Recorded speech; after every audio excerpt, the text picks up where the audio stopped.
네, 안녕하세요. 안녕하세요. 반갑습니다. 네, 영남 친교회 제가 두 번째 이렇게 참석하는 것 같은데요. 지난번보다는 좀 많이 오늘 긴장을 많이 하고 계신 것 같습니다. 서울에서 이렇게 목사님들이 이렇게 내려오셔서 더 긴장을 하시지 않았나라는 생각이 드는데요. 긴장을 좀 푸시고, 네, 식사도 맛있게 드셨으니까, 올해 좀 저희가 준비한 내용들을 나눌 때 마음을 좀 더 활짝 여시고 같이 오늘 준비한 내용들을 나눴으면 좋겠습니다. AI 시대의 목표와 윤리라는 주제로 좀 강의를 했으면 좋겠다라는 제안을 받았을 때 처음에 저는 아닙니다 라는 생각을 했습니다. 왜냐하면 저는 컴퓨터랑 친하지도 않고 AI랑 친하지도 않고 또 이런 거에 제가 잘 하지 못하는 사람이기 때문에 그렇습니다. 그래서 제가 AI 강의를 한다고 하면 제 친한 동역자들은 다 이렇게 네가 왜 거기서 나와 이렇게 이야기를 하죠. 네가 왜 거기서 나와, 너는 아니야 라고 그렇게 이야기를 합니다. 근데 제가 강의 제안을 받고 하나님 앞에 기도하면서 하나님 왜 제가 이런 강의를 하면 저는 다음 세대 사역을 하라고 하면 잘할 수 있는데 이 AI 강의는 저랑 좀 안 맞는 것 같습니다 라고 했는데 하나님께서 그런 마음을 주셨어요. 내가 지금 얼마나 급하면 너 같은 사람 내가 들어서 이렇게 강의를 하게 하겠냐. 예, 그 마음을 좀 알게 해주셔서 제가 순종하면서 이렇게 준비를 했습니다. 제게 맡겨진 시간은 40분인데요. 최선을 다해서 하겠지만 한 5분 정도 더 추가되더라도 좀 이해를 해주시면 감사하겠습니다. 제가 준비한 내용이 꽤 많습니다. 그 강의 한번 보시면서 함께 이렇게 준비한 내용을 나눴으면 좋겠습니다. 먼저 AI 시대의 목표와 윤리라는 부분을 가지고 나누기 원하는데요. 우리는 인공지능 시대 가운데 살고 있습니다. 제가 지금 앞에 지브리를 이용해서 저게 제 사진입니다. 제 사진을 챗GPT가 저렇게 만들어준 거예요. 그래서 제가 야 너무 나이 들어 보이지 않냐? 좀 더 젊게 해줘. 그랬더니 더 이상하게 만든 거예요. 그래서 저게 최고로 좋은 거를 지금 제가 갖고 온 겁니다. 여기 가운데는 제 둘째 딸이고요. 여기는 첫째 딸인데 저렇게 예쁘게 챗GPT가 저희 가족을 이렇게 만들어줬어요. 너무 신기하시죠? 혹시 이렇게 지브리를 해본 적 있으시다? 손 한번 들어주십시오. 그래도 꽤 있으시네요. 네, 감사합니다. 네. 오늘 강의가 오늘 잘 들어갈 것 같습니다. 예. 저희는 인공지능 시대를 살아가고 있습니다. 디지털 혁명을 통해서 세상이 급변하고 있음을 우리는 감지하죠. 어떤 분들은 이 세상의 변화에 적응하기 위해서 노력하는 분들이 있는가 하면 어떤 분들은 세상이 지금 급변하고 있음에도 불구하고 그런 것을 전혀 느끼지 못하면서 살아가는 분들이 계십니다. 최근 제가 테니스를 참 좋아하는데요. 저희 동호회에서 형님들이 저한테 뭐라고 얘기했냐면 이 AI가 너무 발전해서 미치겠다는 거예요. 내가 이제 직장에서 잘릴 수도 있다라는 그런 두려움을 안고 내가 살아간다고 그렇게 저한테 막 이야기를 하셨습니다. 여러분 잘 생각해보세요. 예전에는요 기술 발전이 생계에 크게 지장을 주지는 않았습니다. 그런데요 지금은 급변하는 세상 속에서는 자기의 직장에서 언제 자기가 거기서 직장을 내려놔야 될지 또 직업이 없어질지 그거를 알지 못한 채 우리는 그렇게 살아가고 있습니다. 앞으로는 더 많은 실직자들이 발생할 거라고 이야기를 하죠. 근데 이거는요 세상 이야기가 아니라 지금 우리 성도들의 삶의 이야기입니다. 2023년부터 2027년 지금 저희가 2025년을 살고 있죠. 2023년부터 2027년까지 5년간 6,900만 개의 새로운 일자리가 창출된다고 합니다. 놀랍지 않습니까? 그런데요 여러분 8,300만 개의 일자리가 사라진다고 해요. 그러니까 전문가들에 의하면 이 1,400만 개의 일자리가 사라진다는 것을 이야기하고 있습니다. 세계경제포럼에서 보면 45개국에 걸쳐서 총 1,300만 명 이상의 근로자를 대상으로 조사를 했는데요.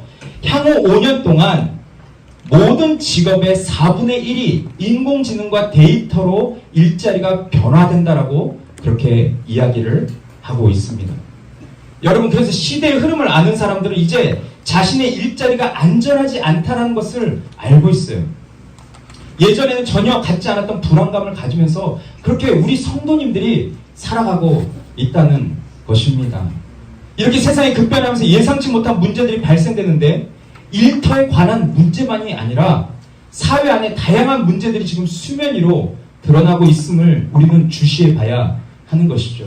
그런데 저는 이런 질문을 던지고 싶습니다. 이러한 시대 가운데 교회는 그러면 안전하나? 교회는 그럼 괜찮나? 세상이 변하는데 교회는 이렇게 변화되지 않고 여전히 예전의 전통만을 고수하면서 예전의 것만 붙들고 살아가도 괜찮을까라는 우리는 생각을 해봐야 하는 것이죠. 여러분, 교회의 사명이 뭐라고 생각하십니까? 저는 오늘 교회 딱 예배당 갔는데 앞에 로마서 1장 16절 말씀, 제가 참 좋아하는 말씀입니다. 내가 복음을 부끄러워하지 아니하노니 이 복음은 모든 믿는 자에게 구원을 주시는 하나님의 능력이 됨이라 라는 말씀이죠. 여러분, 이 말씀 믿으시죠? 네. 우리는요, 이 놀라운 복음을 가지고 세상에 들어가서 그 급변하는 세상 속에서 영혼들을 변화시키고 영혼들이 복음으로 충만한 삶을 살 수 있도록, 또 어두운 세상 속에 우리는 빛을 비추는 그런 역할을 교회가 감당해야 한다고 저는 믿습니다. 그래서 여러분, 지금 한국교회가 준비해야 하는 것은 다음 시대를 준비해야 하는 거예요. 다음 시대. 이게 오늘 제 강의의 핵심입니다. 그러면 첫 번째로 인공지능 시대의 도래와 교회의 대응을 좀 살펴보기 원하는데요. 여러분, 강의안을 보시면 제가 오늘 좀 짧게 요약해서 말씀드리겠지만 강의안을 보시면서 따라오시면 좋겠습니다. 세계는 4차례에 거쳐서 산업혁명이 일어났습니다. 1차 산업혁명은 1976년, 1760년경에 기계를 통해서 생산성이 높였다라는 것을 우리는 볼 수 있고요. 2차 산업혁명은 2016년도 2차 산업혁명은 1865년부터 1900년대에 일어났는데 과학기술의 발전됨에 따라서 대량 생산을 이루게 됩니다. 3차 산업혁명은 1970년에서 1995년인데 이때 IT 기술이 개발되면서 이제 빠른 정보를 사람들이 습득하고 복잡한 과정을 자동화하는 그런 혁명적인 변화가 일어났습니다. 그리고 4차 산업혁명은 2016년도 이후에 시작됐는데 정보통신이 가져오는 세상의 자유로운 소통과 네트워크로 인해서 예전의 기술 환경의 혁신으로 급진적 변화를 불러일으켰다고 말합니다. 그래서 전 세계가 이제 연결이 되게 되었고 새로운 시장이 창출되게 되면서 속도의 패러다임이 일어나게 되었습니다. 좀 어렵게 제가 말씀드렸지만 이걸 좀 쉽게 이야기하자면 4차 산업혁명이 낳은 거대한 우리 인공지능을 보면 지금 시대가 어떤 시대구나라는 것을 우리는 알 수 있어요. 여러분, 인공지능 시대라고 말하는데 이것은 어떤 것입니까? 현대 인공지능을 통해서 정보 기술의 발달과 산업 분야에 엄청난 혁명이 일어나고 있어요. 그 중에서 이 전 세계가 낳은 가장 놀라운 것은 이 챗GPT인데요. 챗GPT에 사람들은 엄청나게 열광하고 있죠. 여러분도 챗GPT를 사용하고 계십니까? 네, 이 챗GPT는 많은 분들이 지금 사용하고 있어요.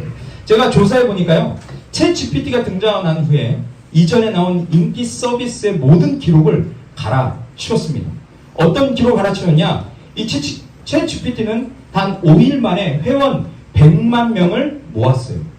이런 엄청난 기록이라고 말합니다. 왜냐하면요, 아이폰 보시면요, 여기 인스타그램도 이 100만 명이 되는데 2달하고 반이 걸렸어요. 페이스북은요 10달이 걸렸습니다. 그리고 여러분들이 가끔씩 보는 넷플릭스 있잖아요. 넷플릭스는요 3년 반이나 걸렸어요. 그 시간이 걸려야 100만 명을 채울 수 있었는데요. 이 챗GPT는 5일 만에 100만 명을 채웠다라는 거예요. 이 얼마나 놀라운 일입니까? 그리고 이 챗GPT를 보시면요, 이 챗GPT는 처음에 갑자기 사람들이 인기가 있고 갑자기 식은 게 아니라 계속적으로 사람들에게 인기가 있었음을 우리는 다음 이 표를 보면 알 수 있습니다. 처음 출시된 게 2022년 11월 30일인데 1억 5천만 명이 챗GPT를 웹사이트에 방문하게 됩니다. 그리고 3월달에는 그 다음에 3월달에 16억 명. 그렇게 하면서 2024년 보면 4월까지 18억 명이 저렇게 챗GPT를 계속해서 관심 있어하고 웹사이트에 방문했던 것을 우리는 보게 되죠. 근데 여러분, 이 챗GPT가 더 놀라운 것은 뭐냐면요, 인간의 내면의 감정까지도 챗GPT가 읽고 그것에 상담을 할 수 있다는 것입니다. 감정은요, 생명체인 인간만이 가지고 있는 것인데 이제 AI가 인간만 가졌던 그 감정까지도 접근하면서 사람들이 하는 방식으로 표현하면서 그렇게 사람들을 돕고 있다는 것입니다. 최근에 성도들이 챗GPT와 함께하는 시간이 많아졌어요. 또 그 안에서 많은 문제들을 해결하고 있습니다. 제가 좀 전에도 여기 교회 전사님과 이야기하면서 왔지만 우리 청년들이요, 목회자들과 상담하지 않아요. 자기의 미래에 대해서, 결혼에 대해서 상담하지 않습니다. 왜냐하면 챗GPT가 있기 때문입니다. 그래서 자기 마음대로 행동하는 것처럼 우리는 보이죠. 그러나 그들은 자기 마음대로 행동하는 게 아니라 챗GPT를 통해서 꼼꼼하게 자기가 어떻게 살아야 되는지 물어보고 그 정확한 데이터를 가지고 그렇게 살아간다라는 것이에요. 그러니까 교회 안에서 목회자와 청년들, 다음 세대가 계속 마찰이 일어날 수밖에 없음을 우리는 알아야 하는 거죠. 여러분, 챗GPT를 사용하는 사람들이요, 이 챗GPT에 대만족한다라고 그렇게 반응을 합니다. 왜냐하면 자신의 마음을 누구보다 잘 알고 어떻게 살아야 하는지 수많은 데이터를 가지고 방향을 제시해 주기 때문에 그렇습니다. 그런데 여러분, 이렇게 성도들은 챗GPT를 사용하면서 AI를 사용하면서 그렇게 수많은 정보 속에서 살아가고 있는데 교회는 어떠냐 하는 거예요. 교회는. 그렇죠? 네. 성도들은 그렇게 많은 것을 누리며 살아가는데 교회 목회자나 교회 리더들이 그런 것을 이해하지 못하다 보니까 이 성도들은 목회자나 교회 리더들을 의지하기보다 챗GPT를 더 의지하는 것을 보게 됩니다. 챗GPT를 통해서요, 놀라지 마십시오. 성경을 원어로 공부하는 사람들도 있습니다. 사람들을 의식하지 않고 챗GPT를 통해서 모든 상담을 받는 사람도 있고요. 마음만 있으면 언제든지 영적인 훈련도 챗GPT를 통해서 받을 수 있어요. 그래서 현재 목회자들도 이 챗GPT에 대해서 관심을 갖게 되는 거죠. 목회 데이터 연구소에 보니까 2023년 4월 4일에 챗GPT에 대한 목회자의 인식과 사용 실태 조사의 결과를 보면요, 목회자의 79%가 챗GPT에 대해서 알고 있으며 47%가 이를 사용한 경험이 있다라고 말합니다. 그리고 이 47%는 일반인들은 36%인데 그보다 훨씬 높은 퍼센테이지라는 것을 말해줍니다. 뿐만 아니라 49세 이하의 목회자는 54%가 챗GPT를 사용한 경험이 있는데요. 여기 가운데 잘 보십시오. 목회자 부분을 보시면 담임 목회자보다 부목사가 훨씬 더 이 챗GPT를 잘 사용하고 그것을 통해서 수많은 정보를 얻고 사람들과 소통하고 있음을 우리는 알 수 있다라는 것입니다. 그런데 저는 이런 통계를 보면서 오늘 여러분들에게 질문을 던지고 싶은 건 뭐냐면, 우리 사랑하는 우리 선배님들, 목회 선배님들에게 또 사모님들에게 오늘 제가 던지고 싶은 질문은 뭐냐면요, 우리가 속해 있는 지금 성서침례교회는 어떤 상황이냐라는 겁니다. 교회 성도들은 챗GPT를 통해서 새로운 지식을 얻고 그 안에서 많은 부분을 해소하고 있습니다. 그래서 교회 성도들은 예전처럼 목회자나 영적 지도자들에게 의존하지 않고 자신의 문제를 공동체에 터놓지 않습니다. 주일에 성도들이 교회에 와서 잘 지내는 것 같지만 자신의 마음을 어느 순간부터 이야기하지 않는 것을 우리는 발견하게 되죠.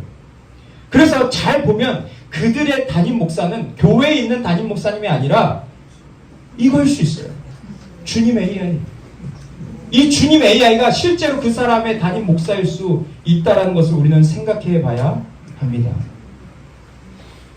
그래서 여러분, 이러한 상황 속에 교회가 변화를 추구하지 않고 여전히 세상과 담을 쌓고 여전히 우리 교회는 정통만 지킬 거야, 우리 교회는 변하지 않을 거야, AI 그거 잘못된 거야 라는 생각을 가지고 우리가 성도들을 대한다면 더 이상 성도들은 교회와 소통하지 않으려고 한다는 것입니다. 이것이 지금 한국교회가 안고 있는 가장 큰 문제라는 것이죠. 우리 황병준, 박도훈 박사가 이야기한 걸 우리 한번 같이 읽어볼까요? 시작.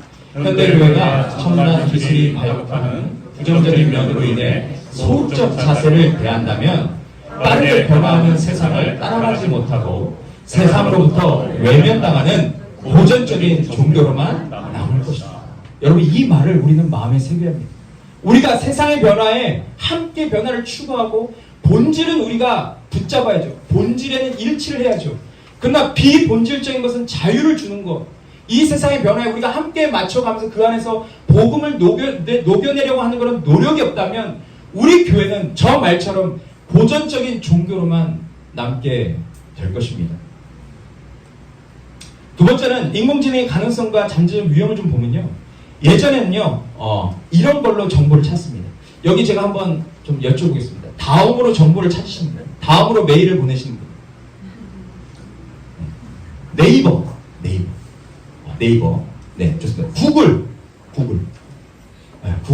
네, 좋습니다. 그 다음에 유튜브로 정보를 찾거나 그렇게 하신다. 유튜브. 대단하십니다. 네. 다음 세대들은 유튜브로 정보를 찾는다는 거예요. 다음은요, 좀 연세가 있으신 분들이고, 죄송합니다. 네이버는 그보다 좀 젊으신 분이고, 그보다 또 젊으신 분은 구글입니다. 그리고 다음 세대들은 유튜브를 통해서 정보를 찾는다라고 말합니다. 저는 다음을 쓰는 사람으로서 엄청난 자괴감을 제가 얻었습니다. 예. 그런데 여러분, 이 챗 GPT는 놀랍습니다. 이 챗 GPT는요, 내가 원하는 정보를 입력하면 자료를 직관적으로 얻을 수 있어요. 이렇게 짧은 시간에 체계화된 자료를 손에 쥐울 수 있다는 것은 엄청난 기술의 발전입니다. 또한 챗 GPT의 장점은 사용자 자신의 정보를 입력해서 학습을 시킬 수가 있다는 것이죠. 네. 그래서 여러분 이런 겁니다. 제가 한번 예를 들면 챗 GPT, 나는 성서침례대학원 대학교를 졸업했고 목회를 하고 있어. 그러니까 내가 신학적인 질문을 할 때 너는 세대주의, 복음주의 관점에 맞는 것으로 대답을 해줘 라고 이렇게 제시를 하면, 그렇게 학습을 시키면 제가 어떤 질문을 던질 때 이 챗 GPT는 세대주의, 복음주의의 관점에서 저에게 말을 해준다는 것입니다. 좀 더 쉽게 이해하자면 제가 작년에 효도 관광을 하려고 준비를 했는데 챗 GPT한테 이렇게 물어봤습니다.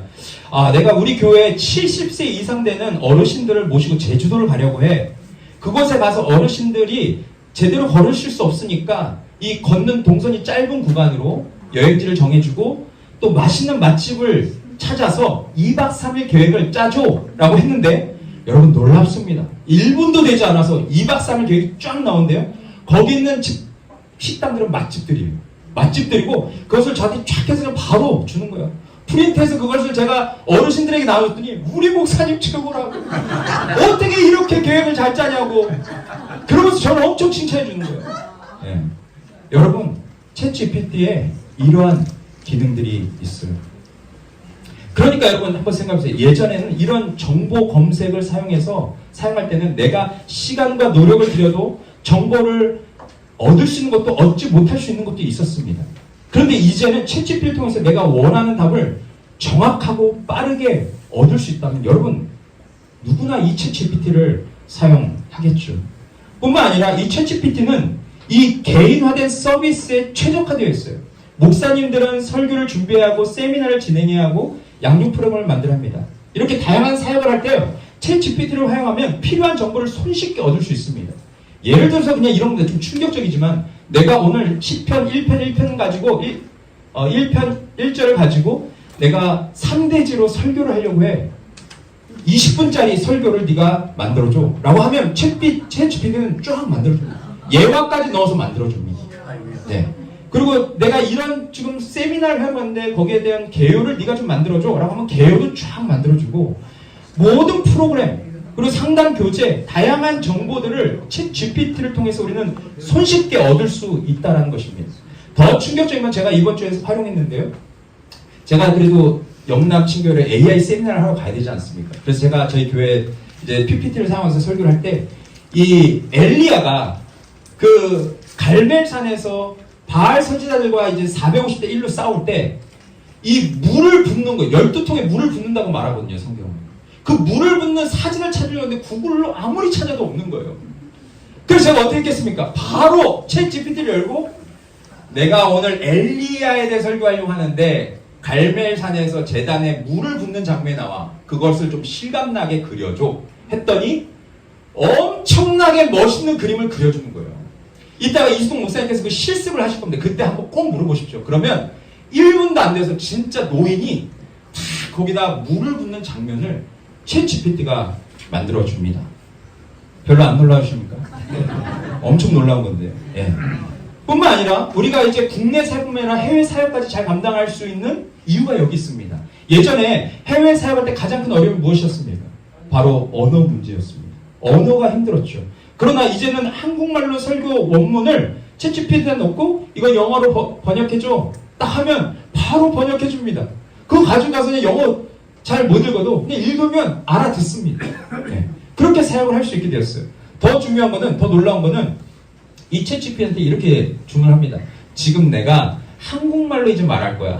한국말로 말할 거니까 네가 영어로 그렇게 번역을 해줘 라고 하면, 제가 한국말로 챗GPT한테 얘기하잖아요. 그러면 걔가 영어로 계속 얘기합니다. 그러니까 앞에 있는 사람들이 영어를 알아들을 수 있으면 저는 그냥 한국말만 하는데 얘가 영어로 번역을 해주는 거예요. 네. 이런 놀라운 일들이 일어나고 있다는 것입니다. 그래서 여러분, 전 세계 18억 명 이상의 사람들이 이 혁신적인 기술을 받아들이고 지금 사용하고 있다는 거예요. 그리고 우리 청년들이, 우리 교회 젊은 장년들이 이 프로그램을 사용하면서 수많은 정보를 얻고 거기에서 감탄하며 감격하며 살아가고 있다라는 것입니다.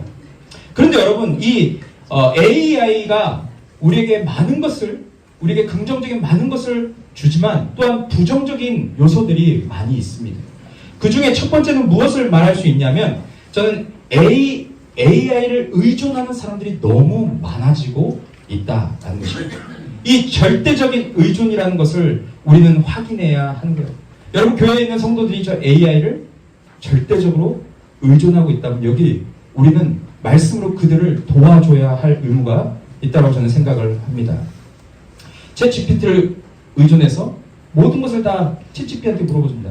저희 어제 일찍 와서 이제 커피숍을 가려고 하는데 저희가 여기 잘 모르지 않습니까, 울산. 그래서 우리 이승 목사님께서 챗GPT를 딱 열어주셔서 여기에서 빵 맛있는 카페를 소개해줘 딱 했더니 3개를 탁탁탁, 예, 그렇게 소개해 주는 거예요. 그래서 저희가 아주 경치도 좋고 커피가 맛있는 카페에 갔었습니다. 이렇게 사람들은 계속해서 챗GPT한테 묻고 해답을 얻고 있다라는 것이죠. 그런데요, 이 챗GPT가 놀라운 것은 아까도 제가 말씀드렸지만 이 사람의 마음을 잘 읽습니다. 감정을 읽습니다.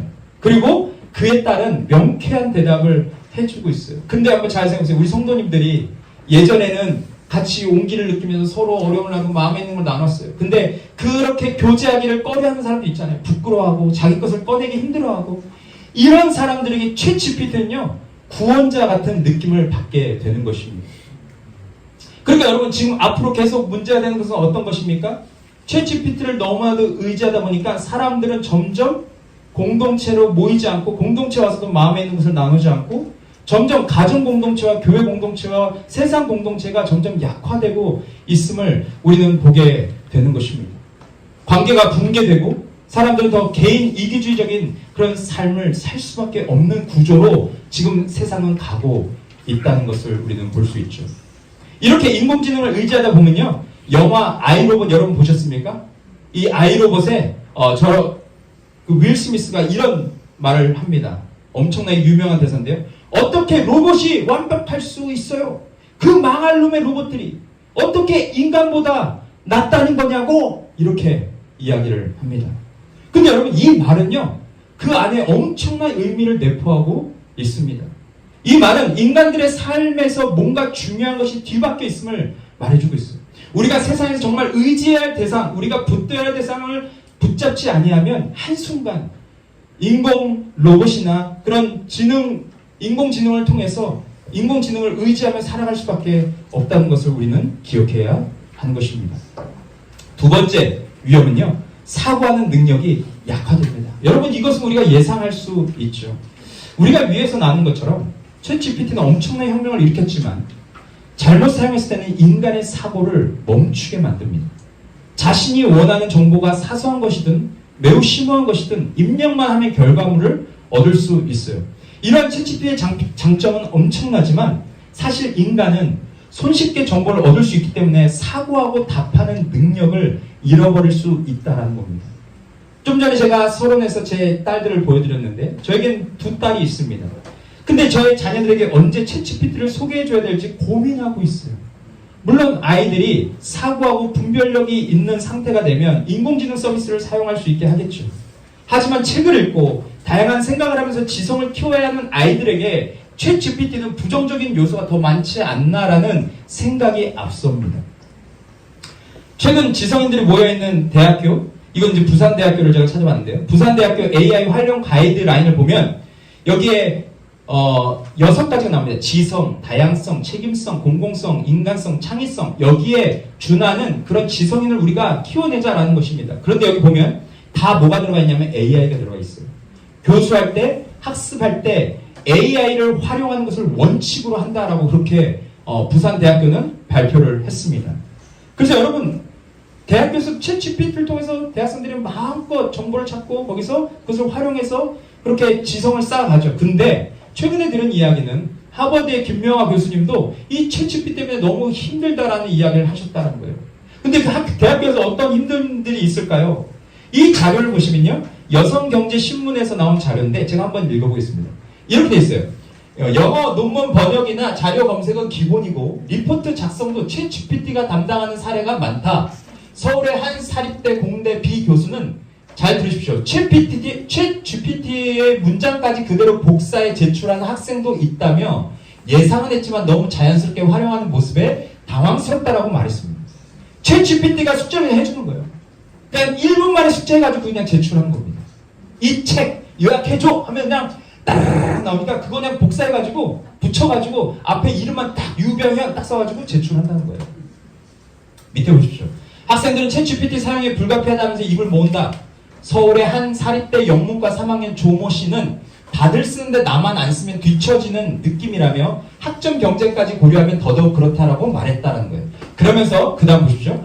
유튜브에는 챗GPT로 과제 5분 만에 끝내는 법, 교수님에게 들키지 않는 챗GPT 사용법 등의 인기 콘텐츠가 떠오르고 있다는 거예요. 걸리지 않고 이거를 사용할 수 있는 그런 잔머리들을 불리고 있다는 것을 말해주고 있습니다.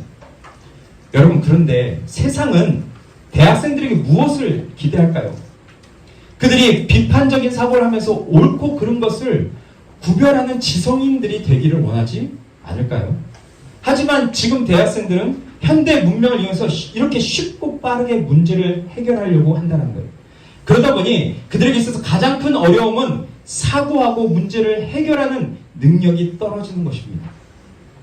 어려운 문제를 만나면 챗GPT의 도움 없이는 해결하지 못해요. 모든 일을 저 사람이 잘하는 줄 알았어요. 유병희 전도사가 모든 일을 잘하네 그런 줄 알았는데 나중에 알고 보니까 다 챗GPT가 한 거예요. 네, 그렇게 될 수도 있는 것이죠. 그런데 여러분 한번 생각해 보십시오.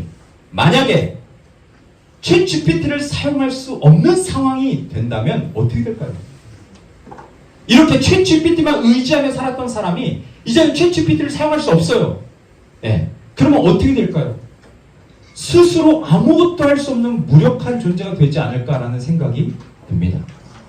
저는 근대 철학자 데카르트를 참 좋아하는데요. 이 데카르트가 한 말이 지금 우리에게 너무 필요하다고 생각합니다. 그가 이런 말을 했어요. 나는 생각한다, 고로 나는 존재한다 라고 말했죠.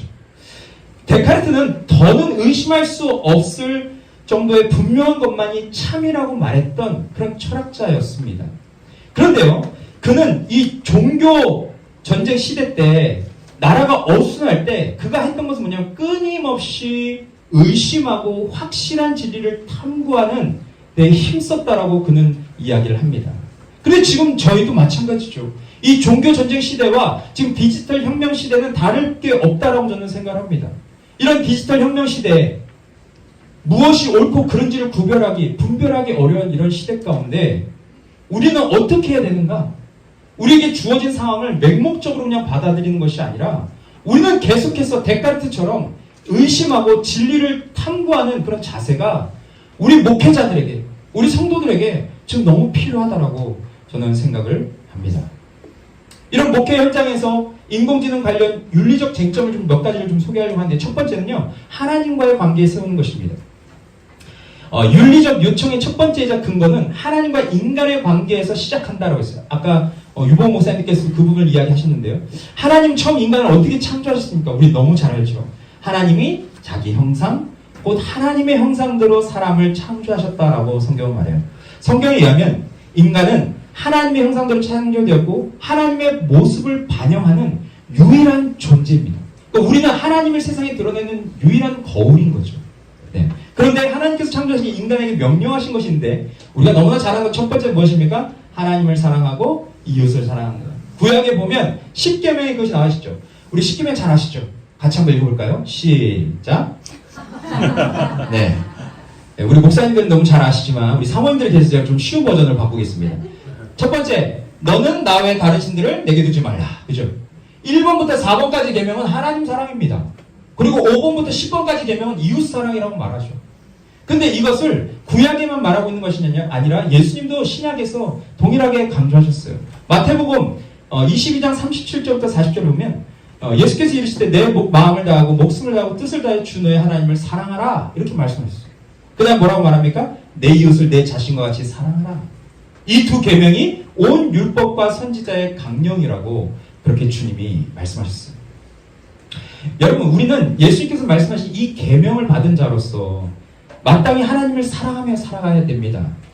근데 하나님을 사랑한다는 것은 어떤 의미를 갖고 있냐면 하나님이 우리의 창조주시고 우리의 주인이시고 우리의 구원이 되신다는 것을 의미하죠.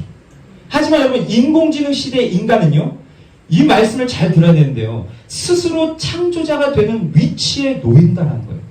그래서 모든 결정의 근거가 자신의 판단에만 의존하게 되었다라고 말합니다. 이러한 이유로 인간은 하나님께서 창조하신 모습을 구현하지 못하고 자신의 유익을 위해서만 살아가게 되죠. 하나님을 사랑하고 이웃을 사랑하는 새 계명을 이루기보다 자기 중심적인 사랑에만 치우치게 됩니다. 이것은 하나님께서 계획하신 창조 질서를 완전히 훼손하는 것이고 인간의 본분을 망각하는 행위라는 것이죠. 그러므로 인간은 하나님께서 처음 창조하신 목적을 기억하면서 인공지능 시대에도 하나님과 친밀한 관계를 맺는 데 힘을 써야 함을 말해주고 있어요. 두 번째는 분별력을 키워야 합니다. 오픈 AI 공동 설립자였던 일론 머스크 아시죠? 이 일론 머스크가 2023년 2월 15일 날 세계 정부 정상회의 화상으로 참가해서 이런 말을 했습니다. 한번 들어보시죠. 인공지능이 문명의 가장 큰 위험이 될 수 있다. 규제에서 벗어난 AI 개발은 핵폭탄보다 더 위험하다라고 말했어요. 물론 이렇게 말한 것은 인공지능 개발이 생각보다 빠르게 진행되는 반면 이에 대한 법적인 규제가 정립되지 않았기 때문에 이렇게 말을 한 것입니다.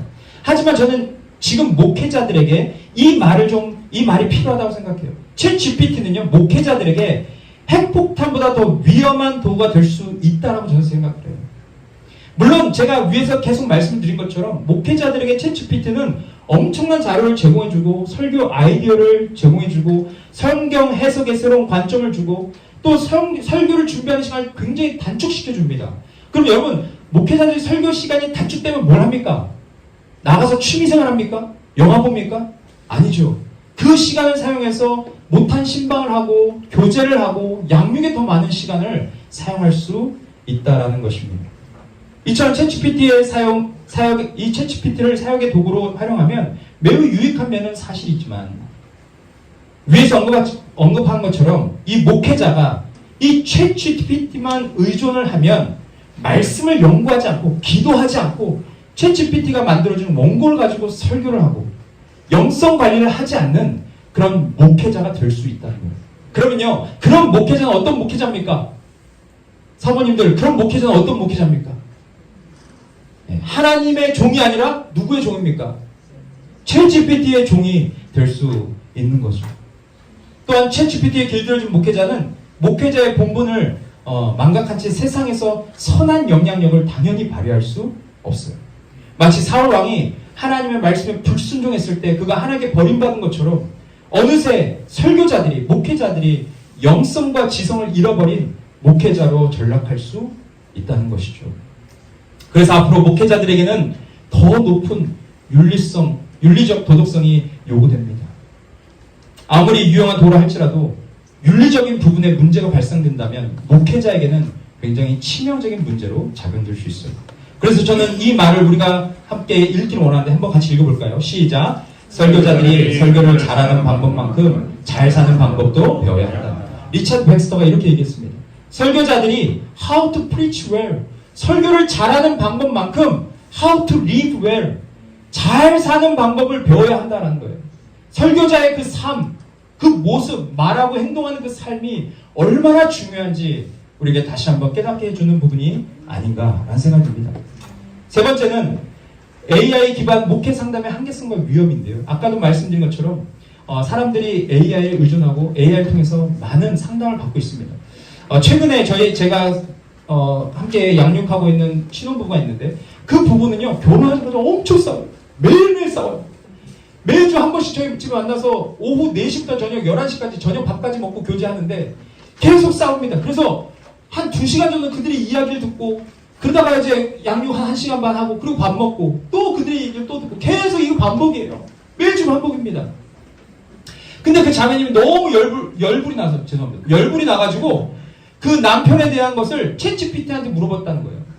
도대체 저 인간이 왜 저러는지 난 이해가 안 된다. 뭐 이러면서 막 이야기를 한 거죠. 그런데 놀랍게도 그 자매가 이렇게 고백했어요. 제가 한번 읽어보겠습니다. 챗GPT가 먼저 자기 마음을 위로해주면서 시작했던 부분이 너무나도 신기했고 그게 신기했다는 거예요. 네, 우리 목사님들 자주 그렇게 사모님들 마음 위로해주는데 그건 신기하지 않고 챗GPT가 말해주는 게 너무 신기했대요. 마치 내 안에 들어와서 말해주는 것처럼 공감도 잘해주고 상대방이 왜 그런 행동을 했는지 상세히 말해주는데 놀랐다라고 이렇게 말했어요. 그리고 앞으로 챗GPT를 자주 사용할 것이라고 말했어요. 우리 사모님들 마음에 앙금이 있으시고 상처가 있으시고 그런 분들이 계시다면 오늘 데려가셔서 챗GPT한테 이야기하십시오. 아주 마음을 시원하게 해줄 것입니다. 네. 여러분, 근데 이렇게 하다 보니까 자연스럽게 어떤 모습이 있냐면 목회자에게 상담을 하기를 꺼려하는 거죠. 목회자들이 상담 기술을 배우고 그것을 전공했다면 모르겠지만 대부분이 그렇지 않은 분들이 계시잖아요. 그러니까 어떤 부분에서 상담할 때 좀 미숙한 부분들도 있고 그 성도의 마음을 좀 시원케 해주지 못하는 부분이 있죠. 네. 그러면 한번 우리가 이런 생각을 해봐야 됩니다. 그러면 목회자들보다 더 상담을 잘하는 챗GPT만 의존해야 하는가?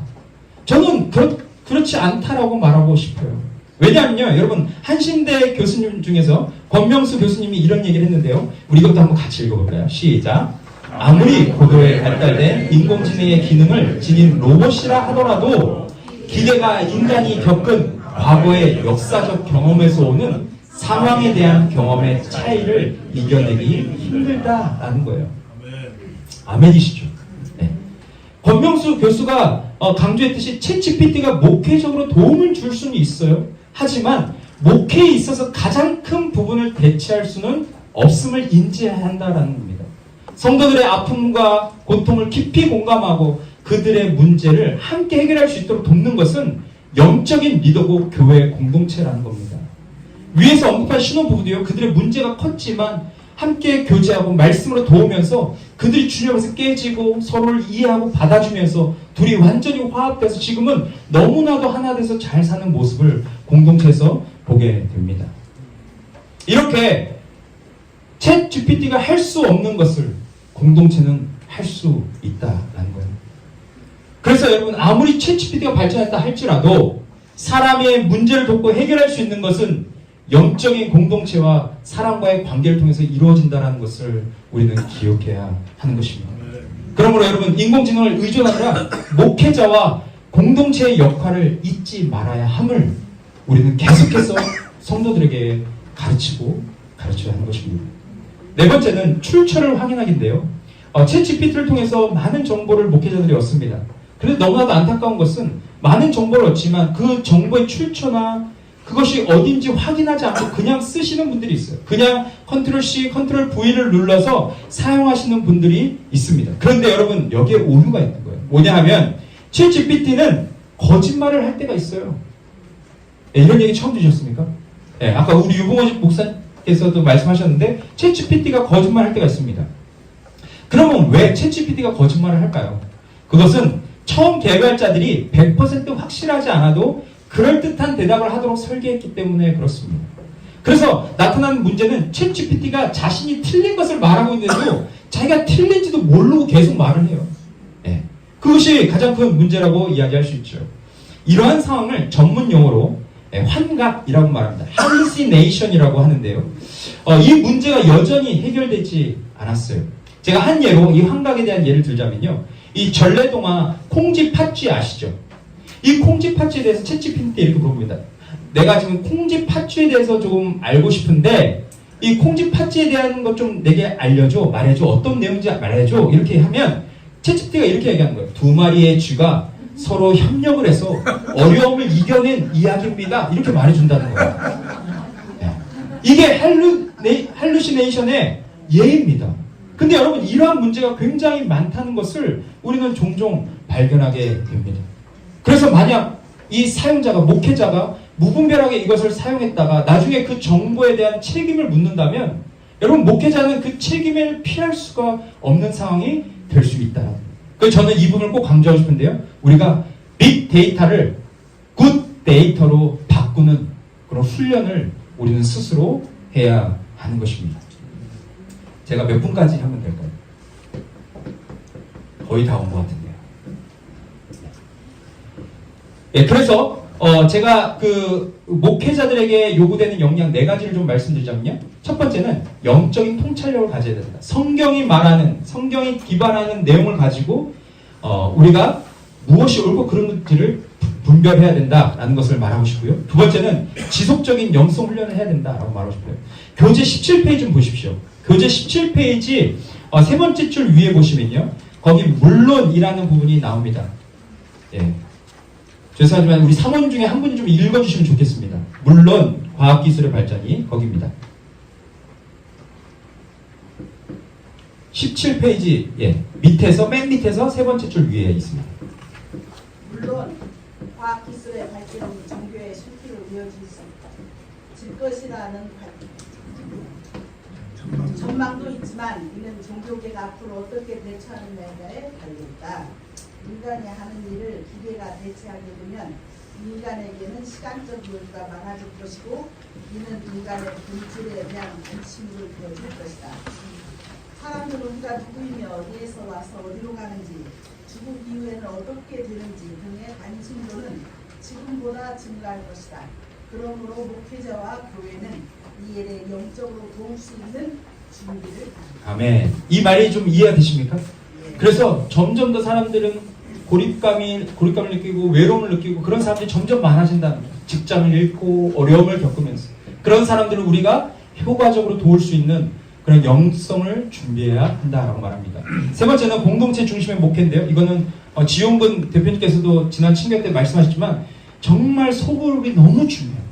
소그룹을 통해서 영혼들이 회복되고 영혼들이 신앙을 다시 한번 회복할 수 있다는 것을 우리는 기억해야 하는 것이죠. 마지막 네 번째는 목회 전문성과 디지털 리터러시의 균형을 이루어야 합니다. 제가 지난 친교회 때 상담을 전공하신 우리 이수연 사모님과 함께 잠깐 교제한 시간이 있었는데요. 사모님께서 이렇게 말씀하신 거예요. 나는 요즘에 AI와 자주 싸운다는 거예요. 그래서 AI를 통해서 정보를 얻기 원하는데 자꾸 출처가 불분명한 거를 답하니까 계속해서 묻고 너 잘못했어 물으니까 걔가 또 대답하고 이러면서 계속 싸움을 하게 된다라는 이야기를 했습니다. 근데 여러분 이것은 무엇을 말하냐면요. 우리가 AI를 사용하는데 관심 분야에 대한 전문성이 없으면요. AI가 말하는 대로 끌려갈 수밖에 없다라는 것입니다. 하지만 내가 전문적인 지식을 가지고 있고 옳고 그름에 대한 분별력이 있을 때 AI에게 휘둘리지 않고 그것을 잘 활용할 수 있게 된다라는 것이죠. 그래서 저에게 그러한 훈련이 필요하다라고 말씀드리고 싶습니다. 제가 오늘 강의를 마무리하면서 2023년 3월에 일론 머스크가 첨단 기술 기업 최고 경영자들과 연구자들이 인공지능에 초래할 위험성을 지적하면서 우리가 이거 개발을 6개월 동안 중지하자라는 이야기를 했었습니다. 왜 그러냐면 이들이 걱정했던 것은 뭐라고 했냐면 인공지능으로 인해서 우리의 정보 창고들을 다 쓸모없는 것으로 만들 수 있고 모든 일자리를 자동화할 수 있고 우리를 능가하고 우리보다 똑똑하고 우리를 쓸모없게 만들 수 있는 개발이 두려웠다라고 말했어요. 여러분 근데 그러고 지금 몇 년이 지났습니까? 2년이 지났어요. 지금은 이 AI가 얼마나 더 발전이 됐겠습니까? 여러분 우리는 어떻게 해야 됩니까? 이 세상에서 복음을 잘 전해야 되는 사명을 가지고 우리가 어떻게 해야 됩니까? 지금부터 AI 학원을 끊고 열심히 공부를 해야 합니까? 교회의 모든 시스템을 AI로 바꾸고 그 다음 매뉴얼을 새롭게 해야 합니까? 저는 우리가 위에서도 계속 말씀드린 것처럼 우리가 모든 면에서 전문성을 갖출 필요가 있다라고 생각을 합니다. 지금 이런 세미나에 참여하신 우리 사랑하는 목사님, 선배님들, 또 사모님들 어떤 생각을 갖고 계십니까? 나는 이미 늦었어. 내가 무슨 인공지능을 사용해 나는 지금까지 아날로그로 살았어. 그러니까 끝까지는 의리를 지킬 거야. 이렇게 생각하시면서 변화를 두려워하실 수 있습니다. 하지만 톰 레이너가 살아있는 교회를 회부하다라는 책에서 강조한 것처럼 지금 우리는 변화를 추구하든지 아니면 죽음을 선택하든지의 그 기로에 서 있다는 것을 우리는 늘 명심하면서 우리는 목회를 해야 된다고 생각을 합니다. 이제 변화를 추구하지 않으면 다음 세대가 소통할 수 없고 다음 세대를 놓치면 다음 시대까지도 놓칠 수 있습니다. 그래서 우리가 지금 도전해야 하는 것은 두입니다. 제가 최근에 분당에 있는 만나교회에서 목회자 세미나에 참석하고 왔는데 거기에 훈련국장을 맡고 있는 이 조현철 목사님이 이런 얘기를 했어요. 다음 세대를 넘어서 다음 시대로라는 강의에서 우리는 열심히 생각하고 조사하고 말하고 논의한다는 거예요. 교회에서 이거 안 하는 교회 없죠. 이걸 하지만 우리가 정말 하지 않는 것이 있다. 그것은 바로 실천, do를 하지 않는다라고 말했어요.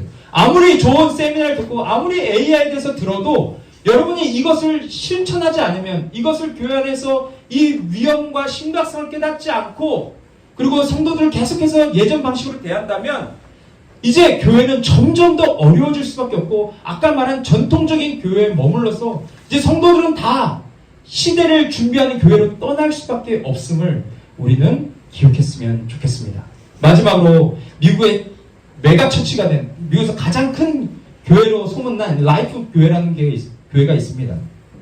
이 교회를 담임하는 크레이그 그레스웰이라는 목사님은 이 코로나19로 인해서 수많은 교회들이 어려움을 당할 때 시대의 변화를 예측하고 사역을 준비했어요. 이분이 처음에 사역을 할 때는요, 온라인에서 예배드리면서 사역을 시작했습니다. 그리고 사람들이 그렇게 모였어요. 근데 지금은요, 미국에서 가장 큰 교회가 됐는데, 제가 대형 교회가 됐다는 것을 말씀드리는 것이 아니고, 어떻게 그분은 사역을 했나라는 것을 우리가 좀 마지막 관심을 갖고 마치려고 하는 겁니다.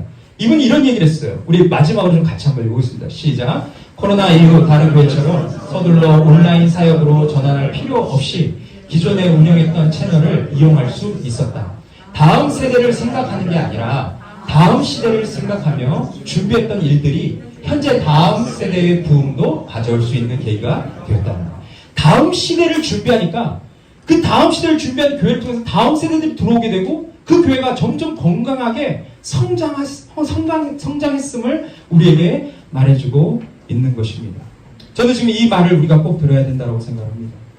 한국교회는 급변하는 세상 속에서 다음 시대를 위해서 무엇을 준비할 수 있을까라는 걸 고민해야 합니다. 예전의 전통을 고집하지 말고 이제 예전에 어르신들만 좋아하는 찬양만 하지 말고 이제는 정말 다음 시대를 준비하면서 우리 교회가 무엇을 할 수 있을지 리더들과 함께 고민하면서 그렇게 교회가 옷을 바꿔 입는데 힘을 써야 하는 거예요. 물론 제가 거듭 말씀드린 것처럼 본질은 바꿀 수 없습니다. 하지만 우리가 세상으로 나아가는 모습은 바꿀 수 있다라고 저는 생각을 합니다. 그래서 그렇게 우리 교회들이 조금씩 노력해서 다음 시대를 준비한다면 저는 이 세상이 다시 우리 교회들을 주목할 수 있게 되리라 확신합니다. 긴 강의 들어주셔서 감사합니다.